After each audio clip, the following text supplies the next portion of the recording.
Okay, so thank you very much, Les Greenberg, to join me in this meeting in the context of Emotional Awareness Day. And I would like to ask you two questions as an expert in emotion and as the founder of emotion-focused therapy. And it's two very simple questions. And the first question is, what comes to your mind or what happens inside if I say the words emotion awareness? All right. I'm not sure it's a simple question or a simple answer. But I mean, the very first thing that comes to me is that somehow people are paying attention to something in their body that's felt, and that the body gives you information, tells you how you're doing without speaking a word. But it gives you intelligent information in your body. So it's paying attention to that feeling. I mean, that's the very first thing that comes to mind. But then it starts to get complicated. So it's like you're paying attention to your emotion because it gives you information. And then it gives you information about your reaction to situations. And it gives you, most importantly, it gives you information about your needs or your unmet needs. Right? So that's why we're paying attention to it. And these act as a good guide for you. Mm-hmm. But then there's not just emotion. Firstly, there are different emotions: anger, sadness, fear, and shame. But then we have to discern whether our emotional response is our very first gut reaction. So awareness involves awareness too of, is this really my gut reaction? Or is it a more secondary reaction, which is like more defensive or protective? Like I might get angry when really I feel threatened. So I feel anger, but it's not really my most fundamental emotion. My fundamental emotion is I feel afraid. Mm.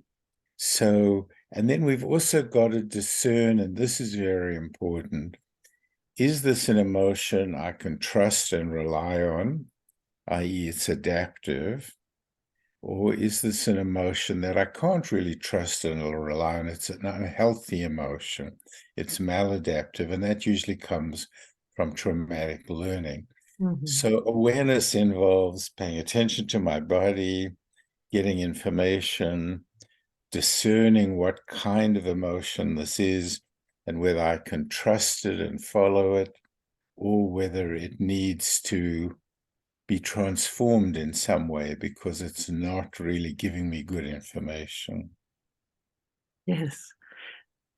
Okay, so it's indeed an easy question, but a very complex answer. And I think the core of it is like emotion awareness is very important, but it's not that simple. If I read my emotion, I have good information. Right, right. So you can't just say, get in touch with your feelings. No. It's like which feelings and what do you do with them? Because there's still more, but there's something about paying attention to this information that comes through your body. So it's like our brain talks in two languages. It talks in a verbal language, which we view as the base of intelligence, but there's another emotional, intelligent language, which is emotion. And the body talks to us with emotion through the body. Yes, and so maybe that's a bridge to my second question. What's the importance of emotional awareness for every single human being, but maybe also for mankind? Or what's the danger to be not emotionally aware?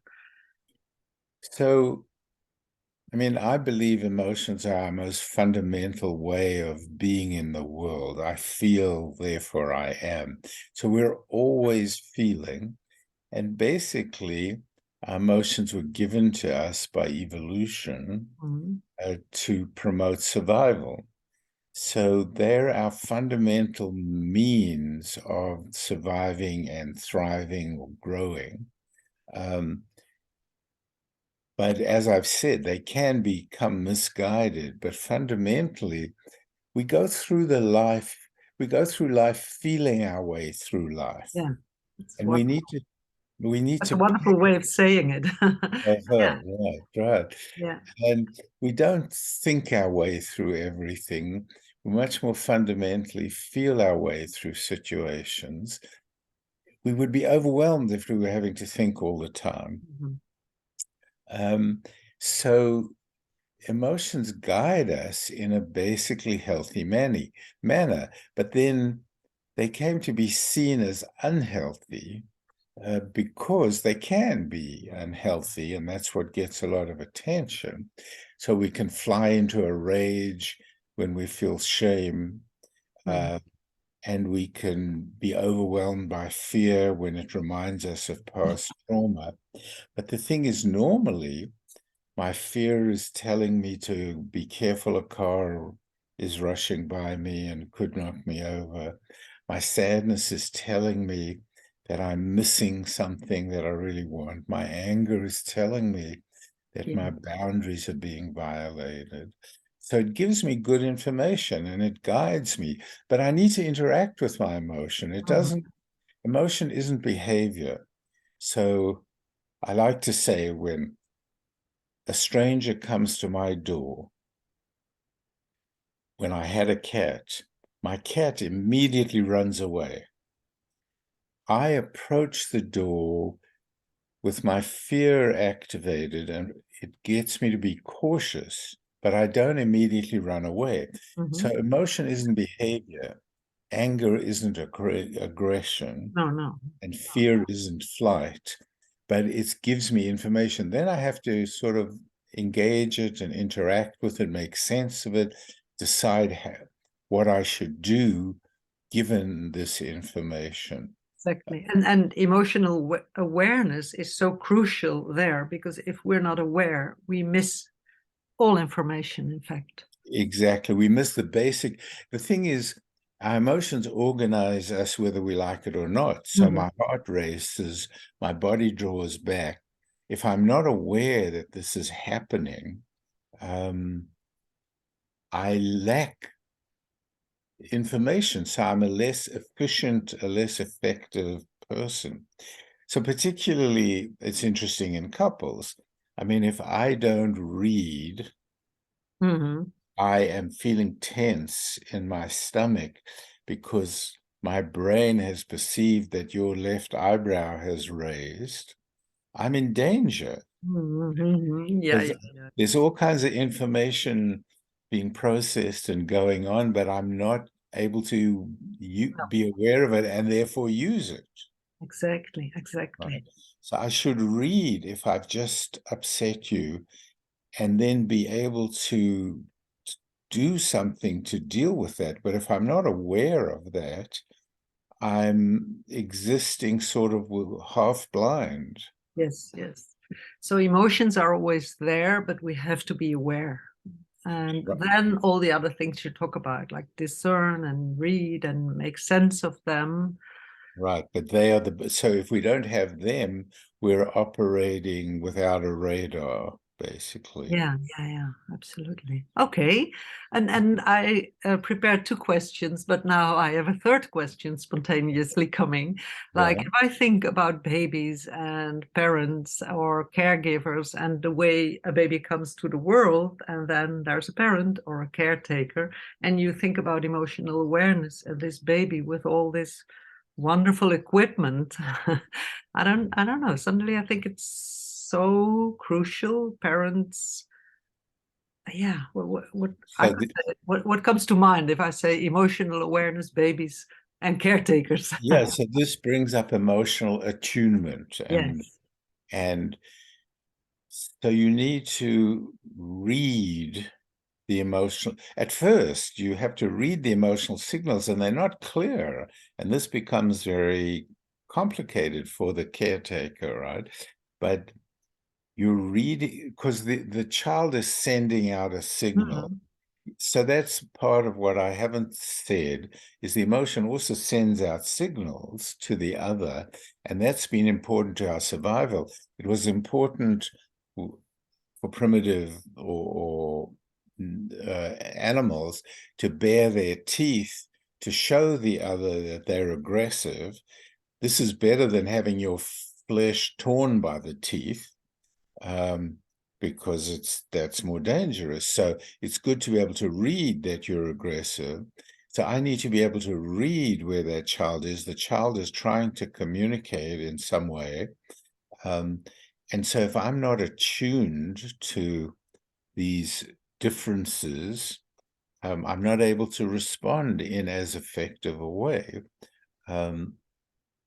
We can't be perfectly attuned to No, babies, no. but we need to be good enough in our attunement to be able to respond to them. So it goes on as we become adults, right? We need to be attuned to each other. So we need to be reading the awareness in the other. So emotional awareness includes, I always go first to in the self, but I think you're highlighting it's also important to be aware of emotion in the other. Yeah. Okay. So that's so interesting, and there's so much more to say, I think. And then maybe a last question is, what do you think about this Emotional Awareness Day? I think it's very important, this emotional awareness, and there's so much connected to it. But do you think it will help to bring some Well, attention to my the... hope is that it will. There's been a remarkable change since I remember roughly 1990. Uh, Mhm, and up until then, emotion was relegated to being something we wanted to get rid of, mhm, control, overrule with cognition, and so on. But since 1990, there's been a big shift. Men now more readily, especially Anglo-Saxon or Western men, more readily cry mhm. in public on the screen. So it's become okay to show your emotions. So there's been a much greater movement towards accepting emotion, not seeing it as weak, not having to have a stiff upper lip. Mhm. Um, and so there is definitely a trend. There's also an enormous trend in the number of publications about emotion. So I think there's great acceptance. And I think the idea of an awareness day is in the spirit of encouraging Yeah. acceptance of emotion all over the world. Okay. So that's a very good thing, and hopefully maybe that's a dream, but emotional awareness and making the distinction between the gut emotion will bring a lot of good to individuals, children, couples, and the world, Right. hopefully. Right. And it's been boosted also by the notion of emotional intelligence, Mhm. because we've grown up valuing intelligence, which is appropriate, but to recognize that emotional intelligence actually gets you further Yeah. in life often. Okay. Wonderful. So thank Right. you very much. And Well, yeah, thank you for thanks inviting for me. all this. Okay. Okay, take care.